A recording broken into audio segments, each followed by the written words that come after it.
senifikile noma sisabhekela abanye kodwa siyabonga ngale senikhona ukuze sibe phambi kwamlimi sisonke. Amen. Ulungile ke ngizocela amadikoni babuye ke basize umama wethu lo bamcele kakuhle bamduduza ahlale phansi ezwe ilizwi likaNkulunkulu uzomenzela okukhulu. Amen. Cela ke noma umdikoni ke eze lapha azosiza. Alright, Mrs. Ndlovu yekelani ke madikoni yeka Mrs. Ndlovu buya lapha dadewethu.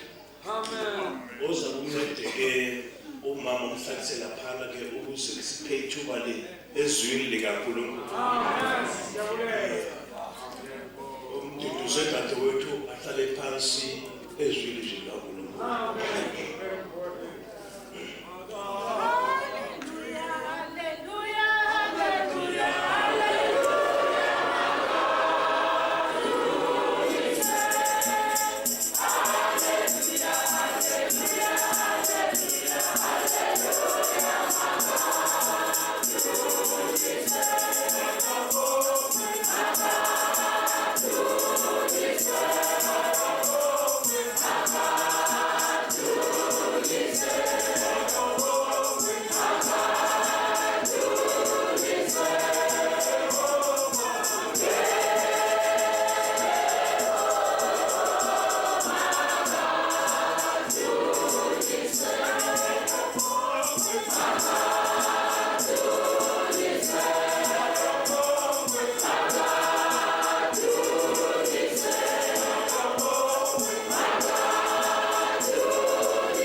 Esikhathini ezinje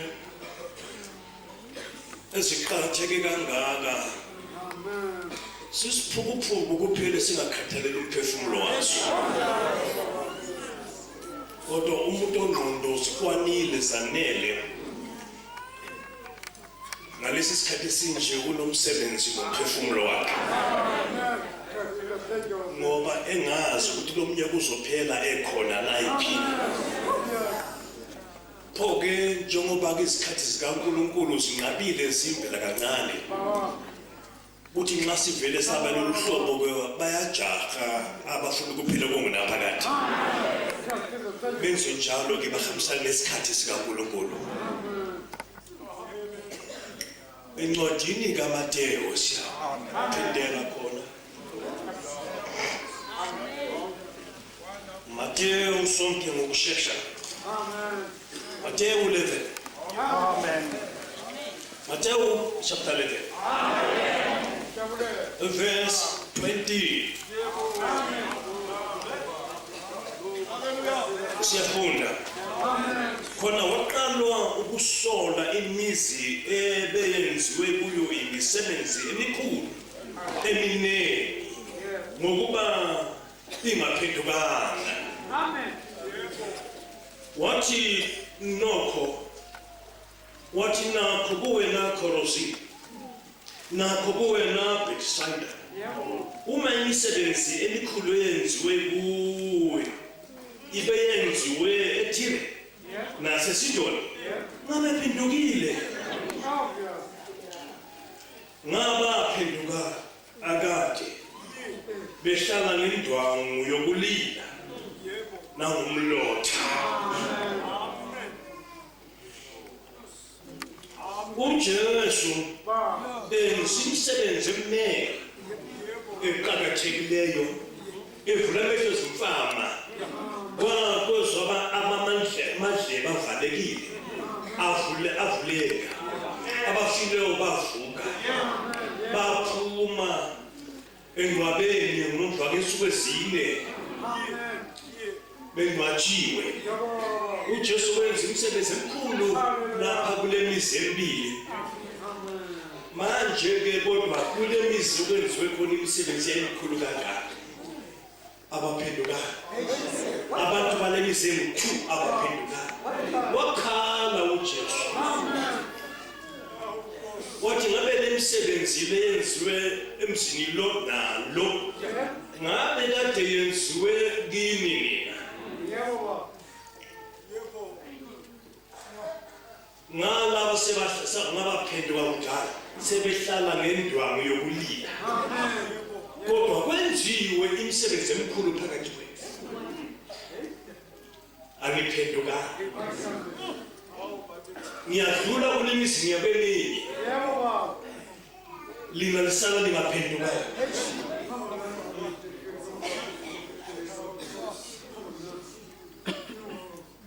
siyaphindela futhi khona waqala ukusola imizi ebenziwe kuyo imisebenzi emikhulu eminingi ngokuba ingaphendukanga lemizi emikhulu. Amen.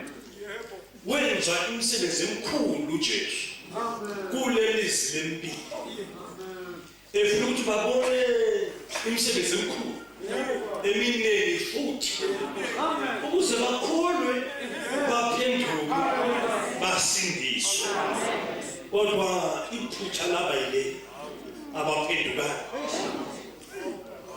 waze wadlula waya kweminye futhi emibili leyasala ingaphendukanga kodwa enzile imisebenzi emikhulu esithi mangenze imisebenzi emikhulu khona bezakholwa baphenduke ngibasindise yafana kanye nakho-ke siyabonga ngoba lindawo ezibaliwe lezi ezingu-7 lengesi-8 lokusaqala uhambo lokushumayela siyabonga ngoba emizini esikhuluma ngayo ukuthi kwayiwale baphenduka abantu bakho noma kungabanga yibo bonke kodwa baphenduka bebona imisebenzi emikhulu ngesimangaliso baphenduka babuyela enkosini kungakho basindiswa ngobuningi sesikhalela nokufisela iNewcastle sesikhalela abantu bakwaZulu amadoda nomama ukuthi-ke lo msakamlimi ungadluli bengaphendukanga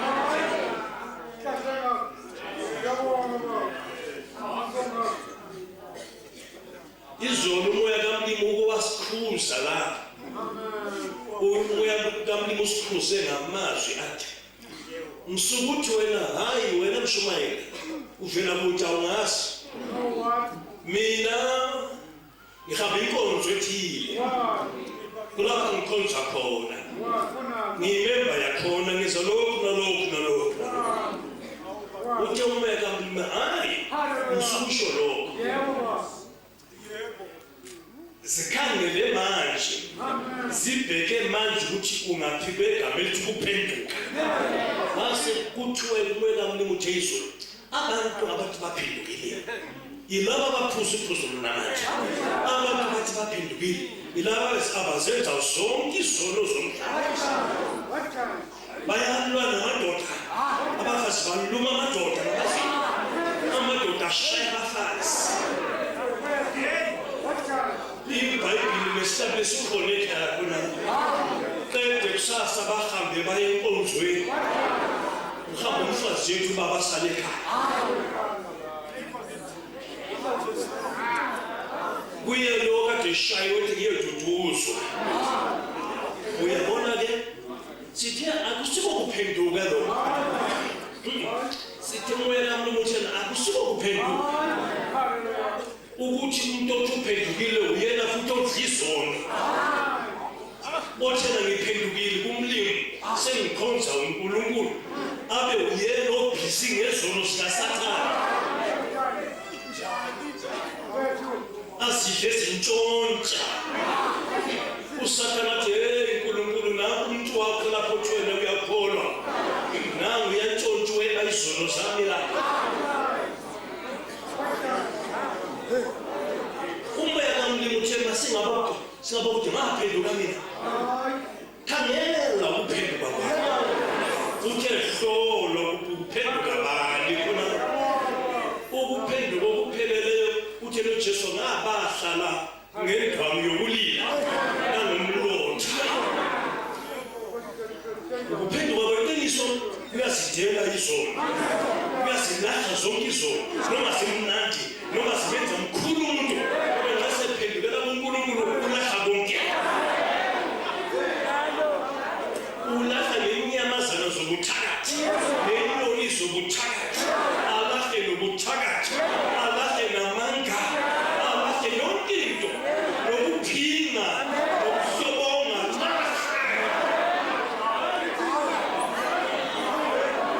asale eyinto ebukwa uNkulunkulu abeseveza isithelo zokuphenduka ezisholi iBhayibheli izulu bese limsabela ke na kusephendukile ngenxa lokho kuphenduka abesethethelelwa izono zakhe azalwe kushake enziwabe umntwana kaNkulunkulu adlulela phambili ngokukholwa ahlanza inhliziyo angcweliswe asutshulele empande yesono isono sika-Adamu sokuzalwa naso lapho kuzalwa khona inkathazo nomsindo wonke waphakathi umuntu onalesi sono kanani hambe khuluma yedwa baza abantu bathi ubuzohlanya uyabona ke umuntu olesi sono uyahlupheka umbula lembutsheni ngo-9 o'clock angalala khuluma ubusuku bonke yedwa kuze kushaya 2 o'clock engazange aphumule besembhedeni ikhanda egqume ngengubo kodwa yena useJohannesburg ngenhliziyo useseCape Town ngenhliziyo useNatali ngenhliziyo nami useseNgilandi ngenhliziyo ugijima ubusuku bonke azabuya inhliziyo ekuseni la masokubusa sokubuye buthongo sithi namhlanje ngiselwe namhlanje ngiphelelwe buthongo phelelwe buthongo kazangalale ngenxa lesisono lesi wathi izinto ezinkulu adilise enze amabhizinisi adilise thatha abafazi adivose thatha abanye fake ekhaya ezinye into zikhumbulayo uzazafe ngazangazenzi usenkathazweni akanakuphumula ngenxa lesisono sokuzalwa naso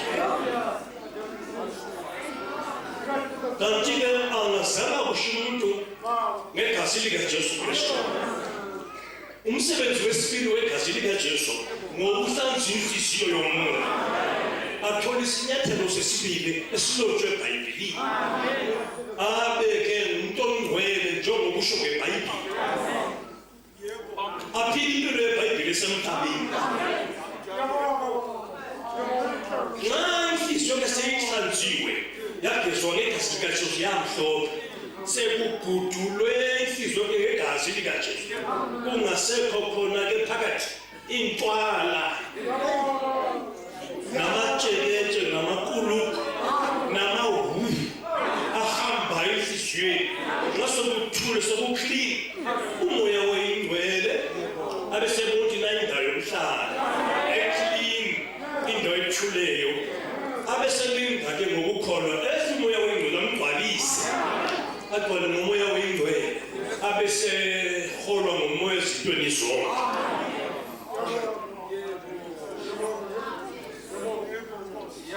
lenkulumo lento inqabile strike ayaziwa ngabantu abaningi bathathana nebafundisi bafakwa emanzini babhabhakiswa batshelwa ukuthi selizelwe kutsha nabantu labathi sesizelwe kutsha kodwa isenzo samanzi saphika ngoba singakhuphanga izono waphuma emanzini wafuna ingidi yakhe ipayipa kwayiluma waphuma emanzini isinafu wayiphinda wayibhema esebhabhakiswe njalo ngapha iBhayibheli ngapha ingidi yegwayi ngapha lithikithi ngapha imfuko yegwayi kwahlala kunjalo kungcolile kuyidoti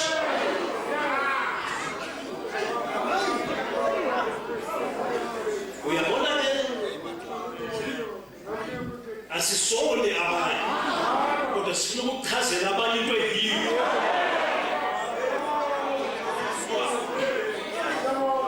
Nithini bantu bakaThixo abahle? Nithini isizwe sikaNkulunkulu? Nithini madoda kwaZulu? Kuhle na ukuba ngikhuluma into enganamsebenzi phambili kwenu? Nibuthane lapha nibuthane into enganamsebenzi, enganisiziyo empilweni, enganisiziyo nasemoyeni. Niphethe iviki lapha nizwi rubbish. Kulungile khona? Manje ke ngizama ke ukuhlukanisa izinto ukuthi abantu bezwe ngendlela epheleleyo ukuze ke bakholwe into ebekholwe. Bayeke into engakumele bayiyeke.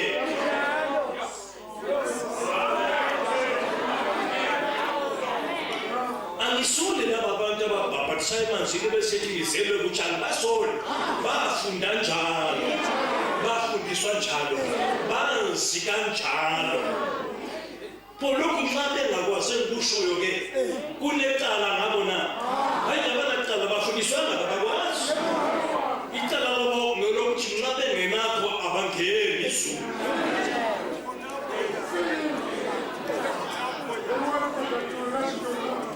Ingathi Jesu walela indoda endala engakafiki kumashumi amathathu eminyaka edlulayo. Walela indoda endala yomthetho yakwa-Israyeli, induna nomfundisi uNikodemu. Wathi uJesu, wena Nikodemu, uyinduna nomfundisi wase-Israyeli, awukwazi lokhu na? Emtshela ngokuzalwa kwaphezulu. uNikodemu wabhutha wakhuluma into ezinengi. Wathi ngabuye ngene esithunzi sikamama na? Ngibuye ngizalwe na? uJesu wathi yizwa ungamangali ngoba ngithi kuwe ngani nizalwa ngokwaphezulu wena nebandla lakho.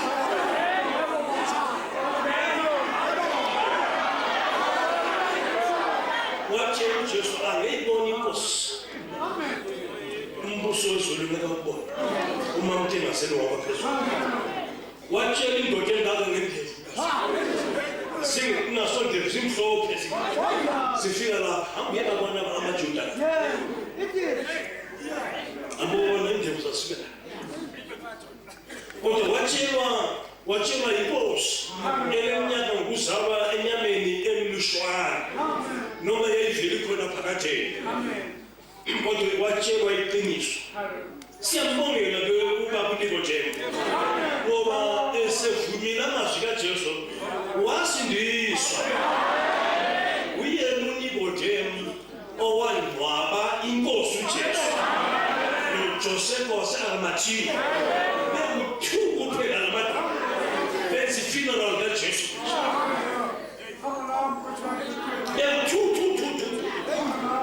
Uthe uya kwabakibo uNikodemu ethi uyakhuluma ukuthi hayi lamadoda kanti umthetho wakithi ulahla umuntu ungakamuzwa into ayitshoyo yona. Bavuka bakasuka nawe udukile manje sodusiwe. Bamlahle enkonzweni. Kodwa kwakukuhle bamlahle enkonzweni usefumene uNkulunkulu. Kunoma ulahlwe enkonzweni kodwa uzuza into eyiyo kanye. Into zokuthi noma sewusifa uwedwa kungena mfundisi, kungena ndoda, kungena mfazi, ufa nje wedwa. Kodwa ube na indlela yokukhuphuka ekhaya.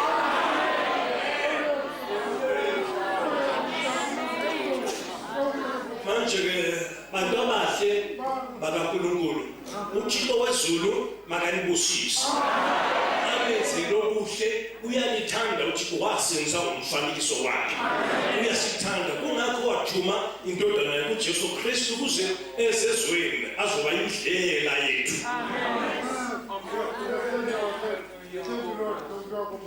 Esashumayele kulimizi ke khuluma ngemisi engu-4. Khuluma ngemisi engu-4.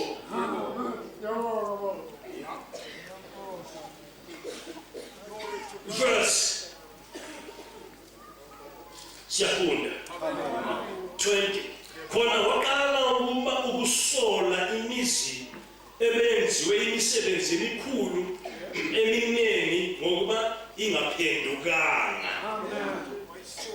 Wathi nakho kuwena Korosini, nakho kuwena Bethsaida, uma imisebenzi emikhulu yenziwe kuwe ibe yenziwe eThire naseSidoni, ngabe phenduka kade behlala ngendwalo yokulila nangomlotha. Kodwa-ke imisebenzi emikhulu yenziwe kini namzempili aniphendukanga.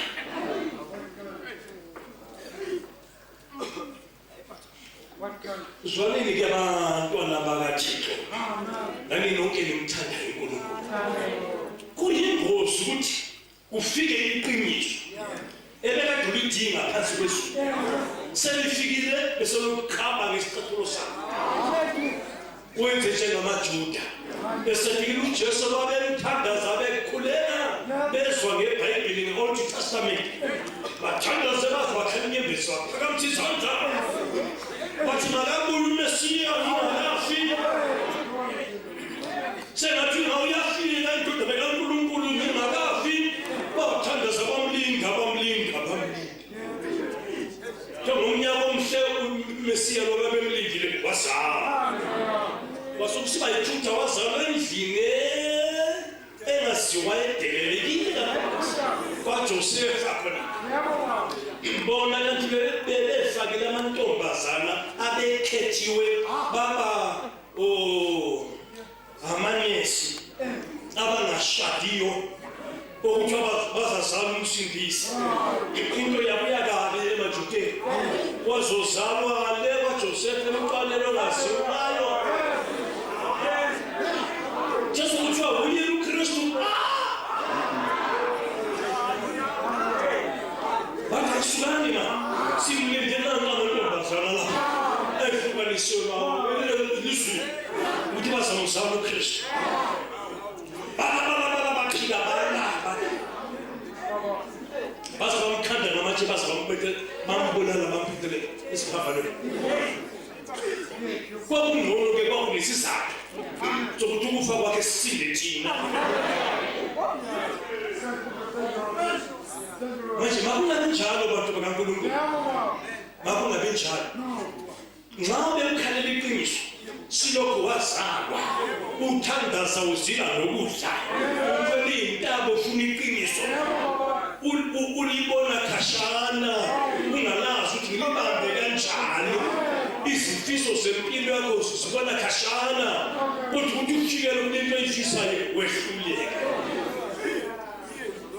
Ufike kuKristu lokupheleleyo wehluleke. Uthi uyazama uwe ushelele uhlale phansi.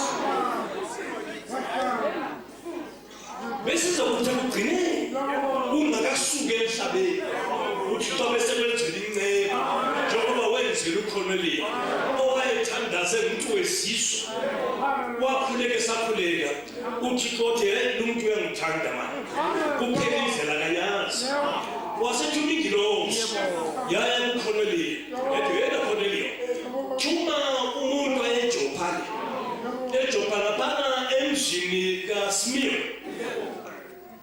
kuhlala umshumayeli umpostoli uSimoni. Lo ndlukalo kuloJakoni uSimoni uPeter iselwandle endaweni ethile. Thuma abantu bayikhona bayimbiza uzamshumayeza. Ingilosi ayishumayezanga uKhoneliya ngoba ingalazi ivangeli, ingasazi isiphambano, ingamazi uJesu wafayo wafela ngaphi kanjani. Wafunela ebiza uPeter owahamba noJesu wabona indaba yonke nokuphela kwendaba nokuvuka kwakuKristu nokwenyuka kwakhe silekhaya. Kwathiwa ngilosi hambe etshela uKhoneliya thuma umuntu eJopha ayebiza umpostoli Pawulo uPeter ngiyozomshumayeza. Wenze njalo-ke washesha kuKhoneliya wafika eJopha ngabantu abathumile bamthola uPeter endlini kaSimoni. Lo Simoni lo umsebenzi wakho ukuphuhla isikhumba, eshuka isikhumba senkomo, ethunga amatende. Umsebenzi wakhe wawusaziwe ezulwini, uNkulunkulu nenamba yendlu yakhe isaziwe ezulwini, wathuma endaweni ethile. Endodeni umsebenzi onje, indlu yakhe iselwandle. Uyabona ke bro? Uyaziwa ezulwini. Endlu yakho iyaziwa ngamehlo. Nezinto zakho ziyaziwa zonke ezulwini. Izono zakho ziyaziwa zonke ezulwini. Akunanto yakho ongaziwa ezulwini. Ngaphandle uphenduka kuzo zonke into zakho bese sithethelelwa. Zisuse kuwe. Imithwalo yozono yesulwe azisebuka ngezakho. Namhla ufayo akusekuba imithwalo yakho. Kodwa nxa singathethelelwanga noma wathi ngasiyekela ngisazenza nxa singathethelwanga kuphela yiphasili yakho. Mhla usifa uzayithola iphasili ukuthi nanku umsebenzi wakho.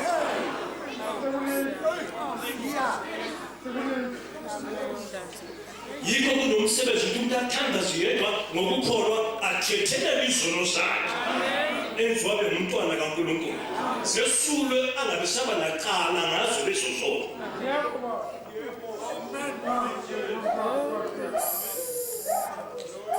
Msawuthi-ke umlimi wezela inceku usaphila waletha iqiniso elisobala eliyilona ngeke uphinde uthole elinye ngaphandle kwaleli. Kuyabuye iqiniso likhuluma lisithini? Kukhulunyweni manje. Yikho singayane uThixo wenza imisebenzi efana nayo. Siyene uThixo wenza imisebenzi efana nayo. Siyene uThixo wenza imisebenzi efana nayo. Laba abantu abangu-14 laba abasindiswa lapho kuleli thente leli. So abantu baseZimbabwe. So abantu baseJohannesburg. Ngabantu balapha eNewcastle.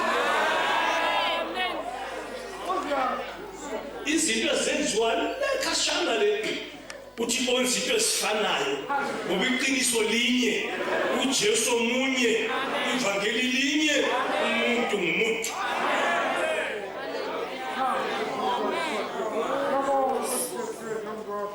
Nxa uthe waphosa leli qiniso lelo, sinini sana. Akukho linye ozoliphendula elinde futhi. Njengoba kungekho uJesu uzamlinda futhi. Uyena weza wafa kwaba yilokho. Okwamanje funeka simkhole. Okudingayo simuse kuphela. Ngeke abuye azofela omunye umuntu. Akunacebo elingaphinda lichithwe nguNkulunkulu. Amen. Elokusindisa umuntu ongakholwa leli cebo leli. NjengakuNoah. Kwenza umkhumbi kanye. Lo mkhumbi uThixo wonke umuntu makaphephele phakathi. Abantu bala. Thixo wafaka inyamazana phakathi. Khumbi wadala ngesinyamazana. Saphila kasifana. Sagcinwa uNkulunkulu nabantu abangu-8 kuphela abakholwa izwi likaNkulunkulu. Sebesifa uThixo akabangaphinda wenza elinye icebo ukuthi nabasebesifa mangibenzele kanje. UThixo wathi balile icebo nalo. Bahle baphela izwi lonke laphela kwasala abantu 8 kuphela. Kulapha sivela khona kuleyo 8 thina sivela kwabafayo. Sasala kwabafayo. Sizalwa ngabafayo. Sizalwa ngabasalwa kwabafayo. Nathi sife futhi. Hayi makungabi njalo. Amen. 20 verse. Khona waqala ukusola imizi ebenziwe kuye imisebenzi emikhulu eminene ukuba ingaphendukanga. Wathi nakho kuwena Khorosi, nakho kuwena Bethsaida.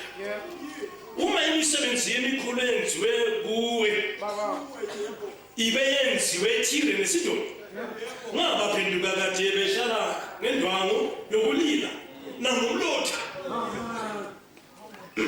kodwa awuphenduka ake sizwele phambili njalo ngithi kini ngoba lula eThire neSidoni ngosuku lokwahlula kunakunina kuzaba lula eSidoni kube lula eThire kunakueKolosini no nePharisayini nizwile ngalaphenduka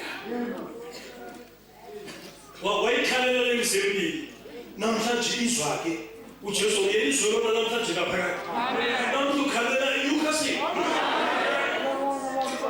namhlanje ukhalela amadoda lapha ukhalela umama lapha nezintombi lapha amen uthi lapho kuwena uma ungaphenduki lapho kuwena Newcastle uma ungaphenduki verse 23 nawe Kapharnaume waphakanyishelwe ezulwini uyakwehliswa eHades uma imisebenzi emikhulu eyenziwe kuwe ibe yenziwe eSodoma ngabe ikhona namhla njalo ngithi yini ngoba lula ezweni laseSodoma ngosuku lokwahlula kunakuwe wena Kapharnaume nizananzelele eBhayibhelini uthi Kapharnaume le uJesu wakhuluma ngayo kulapha avusa khona indodakazi kaJayirosi eKapharnaume lapha kulapha uJesu avusa khona indodakazi kaJayirosi wenza imisebenzi emikhulu khona kodwa sangaphenduke wasesithi uJesu kuzoba lula eSodoma neGomora elashiswa ngumlilo kuzoba lula ke ngabe kuthiwa ke imisebenzi yenziwe kuwe ngabe yenziwa eSodoma neGomora yona yenziwe kuwe ngayiSodoma ikhona ngabe ayichanga ngabe ayishiswa ngumlilo ngabe ikhona ngoba ngabe yaphenduka ngabe iSodoma yaphenduka Poke njengoba umsebenzi yenziwe kuwe wena ungaphenduki zwana ke Kapharnaume kuzaba lula eSodoma neGomora mhla ukuxoliswa kunakuwe what kind? ake singaphazamisa esihlale ake sihlaleni ngiyacela ukuthi ningabuyi lapha ningaphazamiseki alesiqedisile izwi ngiyacela ngomsaka kaNkulunkulu nxa sewuzwile wena sokushayela esikalini kuwe thandaza uhlezi khona kholo uhlezi khona bonge uNkulunkulu uhleli khona ukuze ukuthi kakhulu lokuphelele kuze ukuthi nalona ungakazwisisi nazwisisi njengawe usuzwile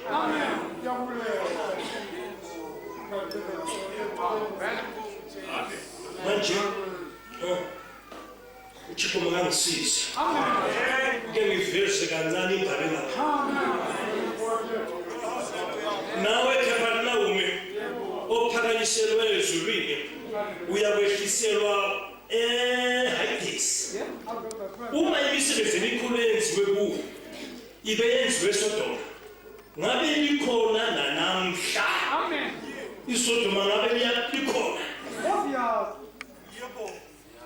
manje latshiswa ngumlilo iSodoma neGomora hamba nawe uyefika lapha hamba khona eSodoma hamba uyebona washizwe lonke lashona phansi nezintaba ungafika lulwandle lwamanzi anukayo ngathi kuphekwa amaqanda abolileyo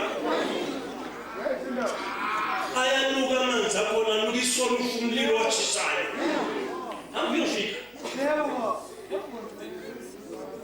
lana ngahamba ngafika ngayabona hamba nawe uyefika uzoyabona kwatshisa intaba zashona phansi kwadilika umgodi waya phansi kwahlangana nololwandle lwaphansi kwabuya amanzi phezulu kwakhava yonke into akunalutho. Uthi uJesu ngabe kuthiwa ke imisebenzi yenziwe kuwe wena Capernaum ngabe yenziwe eSodoma ngabe lishanga ngoba ngabaphenduka baphila njengelilifa laphenduka laphila eSodoma ngabe lishanga. Uma uJesu wakhuluma amazwi anqabileyo wathi yena uma uphenduka isono sinye akunokusindiswa ukuphenduka nje isono siphendukele kuningi ngendlela yeBhayibheli kuthiwa ezulwini ingilosi siyajabula. Ukuphenduka komuntu wani nje kungakhulunywa ngokusindiswa kukhulunywa ngokufulathela kwakhe izono ekhetha uNkulunkulu ezinikela kumlimi. Kuthiwa izulu liyathokozela izingilosi ngoba kuqakathekile kuyindlela kancane balushona baphenduka ngendlela yeBhayibheli baphenduka besenza isintu besifana nesihlobo nje ukuthi sibe nama-friends sibe mhlasifayo sizonwabana. Uyabona ukhonzela nje beyiklabhu yokuthi mhlalifayo uthola bazonwaba. Manje umlimi kakhulumi ngaleyo ukhuluma ngokuphenduka kweqiniso okuvunywa lizulu. Manje kulungile ongekuphenduka lapha enyukasini ayisiyo ndaba yami ayisiyo ndaba kaNkulunkulu. Thixo ungithumile ngikhulumile kwanele ongathathi inyathelo kubuyela khona lapha phakathi njengoba sinjenje ngizombuza ngizomkhumbula awekuphela lonyaka sisongela akupheli lonyaka sisongela omnye ngayile emangcwabeni ukuthi uzadlulela ezweni unjani uyinto bani wenzeni uphenduke wafika lapha. uNkulunkulu makangisize ngikhulume kancane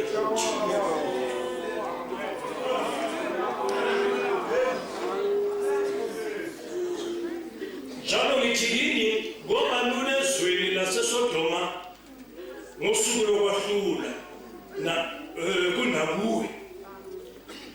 Ngaleso sikhathi uJesu washumayela wathi ngiyabonga wena Baba Nkosi yezulu nomhlaba ngokuba ukufihlile lokhu kwabafundileyo nabo abahlakaniphileyo wakubonakaliswa ezinganeni.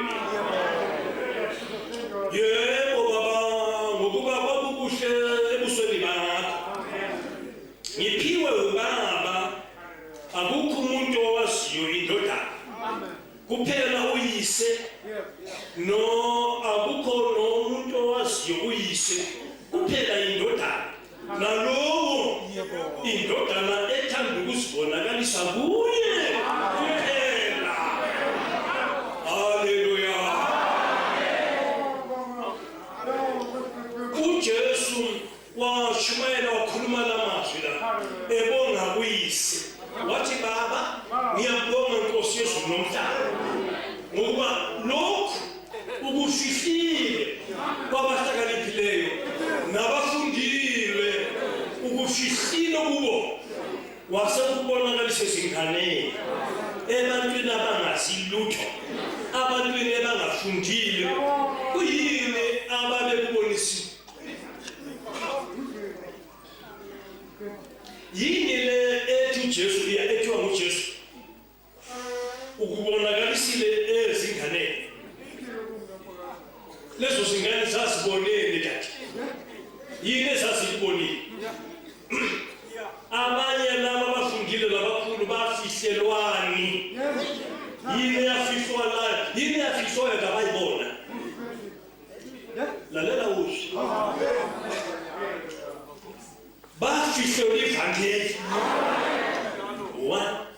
bafihlelwa indodana kaThixo asanga bayibone besihle behlesina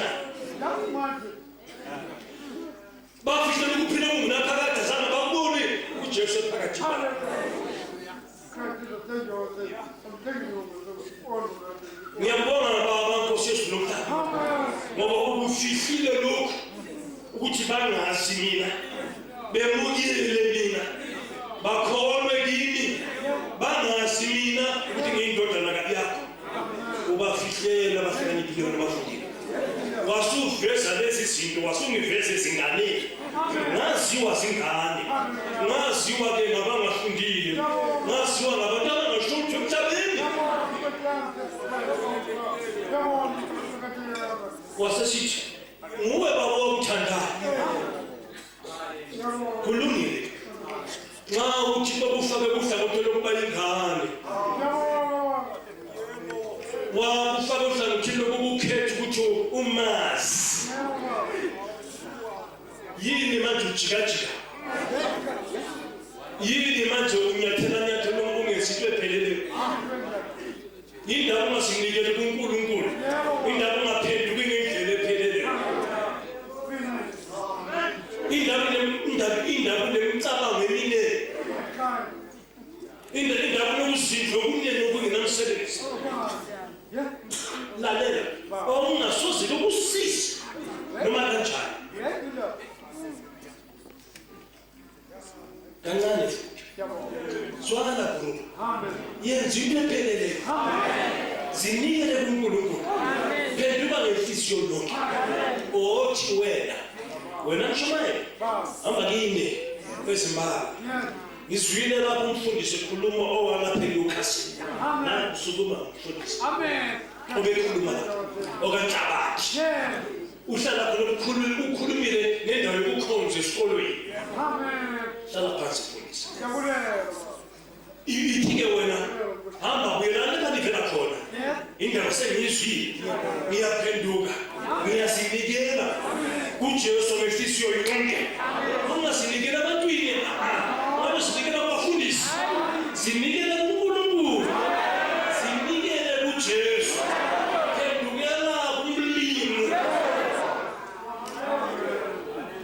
ubese uhamba isikhathi zonke zenkonzo ezikhulunyiweyo ngolosibili uye khona ngolosine uye khona ngolosihlanu uye khona ngeSunday 9 o'clock uye khona njengoba kubikiwe nasemini hamba uye khonza la usithi ngiyitholile ingane elifuna umoya wami uThixo ukufihlile kwabanye bakithi amadoda akithi eNewcastle abakubona ngalokho abakuzwanga lokho mina uThixo ungenzela inceba na ungibonisile ungifake uhlangothi lwezingane vuma ithi Nkosi ngiyingane ayikho into engiyaziyo wena ngongibonelayo nxa ungifake ehlangothini lwezingane baba ngiyavuma ngenzele njalo Nkosi nami ngifuna khona lokho usukudonsana nomlimi kanjani uThixo kuphela akasebenzi nabantu abasiphakamisayo akasebenzi nabantu abakhuluwayo njalo akasebenzi ngabantu abakhulu usebenza ngabantu abazabonisa ubukhulu bakhe ngobuncane babo bese kubonakala ubukhulu bukaNkulunkulu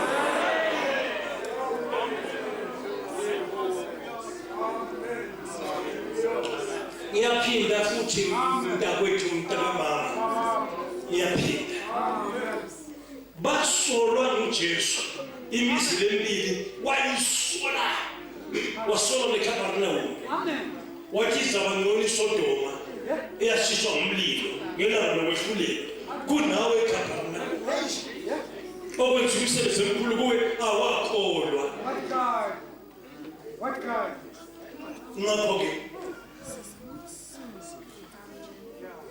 zinikele ngomoya wonke yekela abantu bekuJesu mhla uzokufa awufi nabantu uzakufa umama ekhona nabantwana bekhona nendoda ikhona abasozi bakunceda ngalutho siza umphefumulo wakho sebenzela impilo yomoya wakho yenza into epheleleyo phenduka ngomoya wonke nangenhliziyo yonke uyabona njengoba ngikhuluma nje mina ngiyinjalo ukufihla kaNkulunkulu ikhonkotha izono ezimosha abantu bakaMlimi. Ake simeni kancane. Mina ngiyinjakathi kwekhonkotha izono ezichitha abantu bakaNkulunkulu.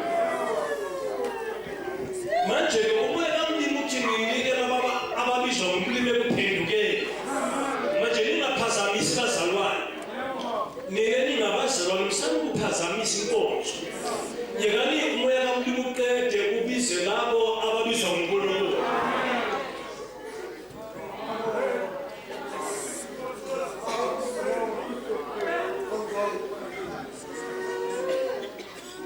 Verse 25.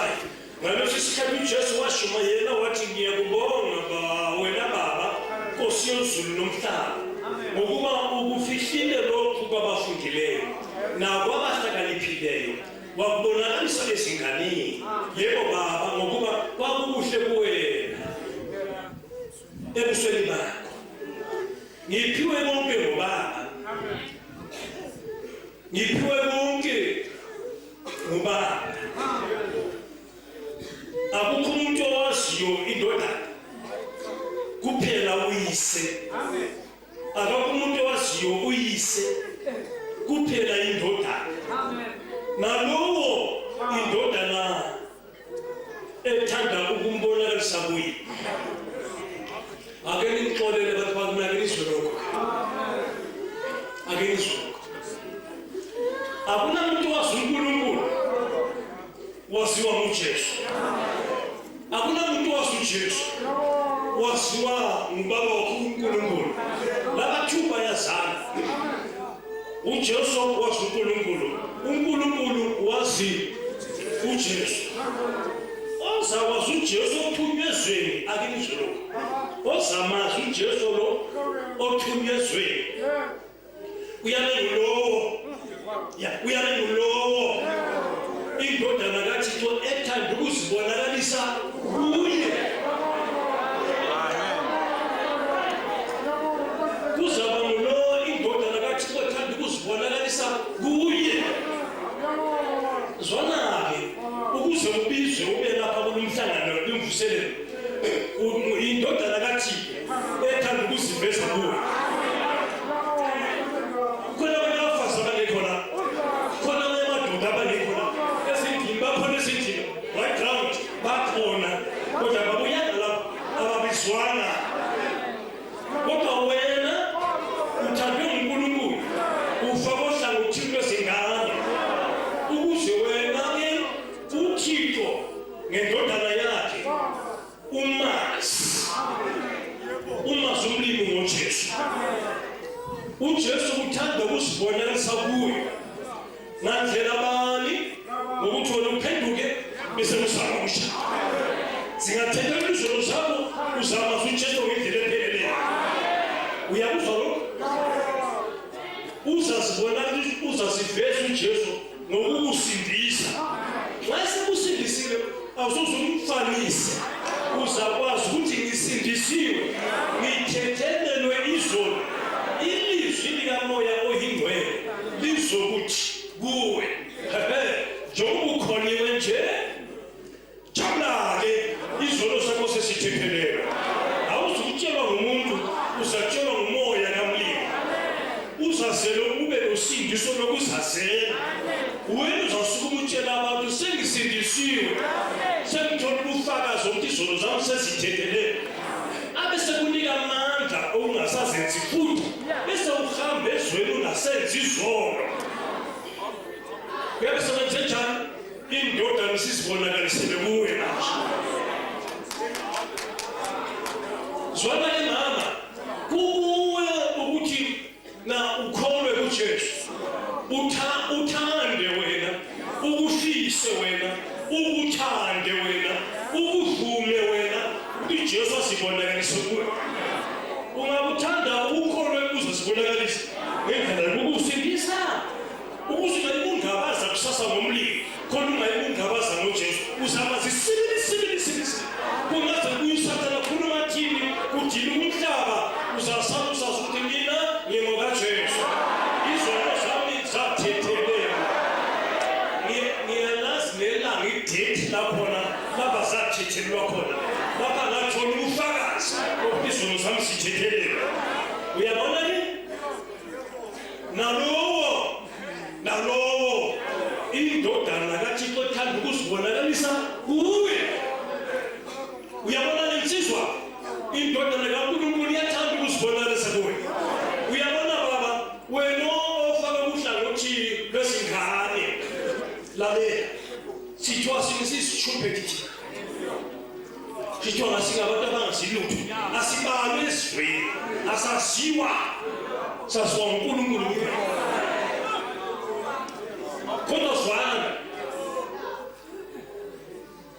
safa ngokuhlangothi lezingane siyavuma ukuba sohlangothini lwezingane ohlangothini labantu abangasilutho labantu abangafundile siyavuma siyakwemukela khona lokho nothi usithandele khona lokho loba kushuthi abantu abafundileyo kabangeni izulu akushuthi babeke baphenduka akunjalo nesikhulu namakhosi bangasindiswa uma bekholwa kuJesu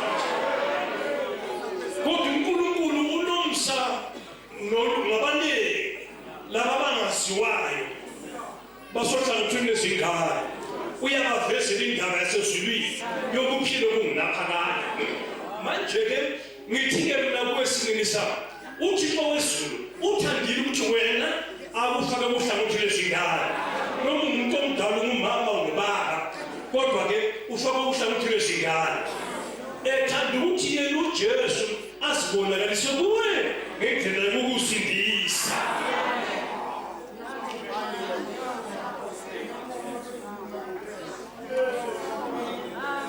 xa ufuna kusindise kumele uphenduke ngenhliziyo yonke ungakhohlisi ungabamba abantu amehlo ungabokwenza ukuthi khona kuzajwalithe yenza okokusiza umoya wakho yekela abantu nakholwa enkosini nikela umphefumulo enkosini nikela umoya kuJesu Kristu zehlukanisele umlimo zidelele uNkulunkulu zinikelele uJehova ukholwe kuJesu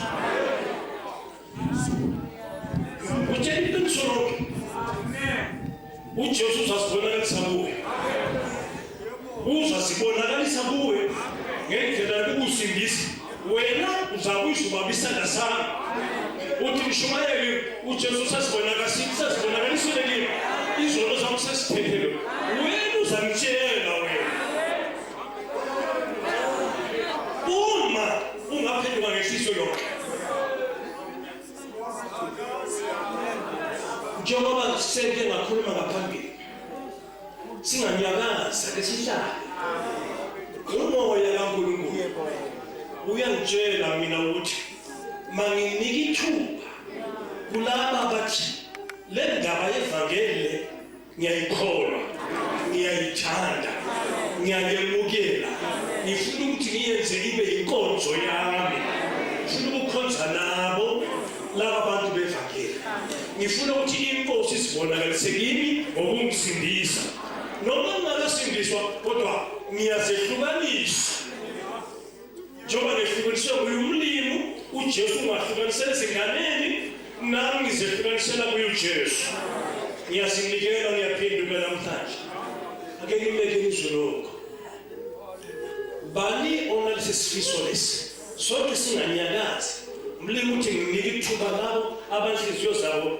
ziyashaya ungeza ushaya uvalo uzwe uvalo lwakho luhamba phakathi kwakho wena obizwa uNkulunkulu ungahlali-ke manje ngubani nginika isikhathi kanti singakahlabeli nginika isikhathi hayi abazalwane kodwa laba bathi no ngibizwa uNkulunkulu abathi bona nami ngizehlukanisela umlimo ongibizayo singakahlabeli ngiyacela sukumani bantu bakamlimo ngize lapha khona ngizobeka enkosini ngomthandazo abasindiswe hlala phansi abasindiswe hlalani phansi kodwa nginika ithuba kulabo abantu bakaThixo ababizwa uNkulunkulu abafuna ukuzinikela kuNkulunkulu ukuthi bakhonze ivangeli ibe inkolo yabo babe ngabantwana bakaNkulunkulu. Kuyanini bantu bakaNkulunkulu? Nginabasindisiweyo hlalani phansi. Ngizanini ithuba. Nginabasindisiweyo hlalani phansi.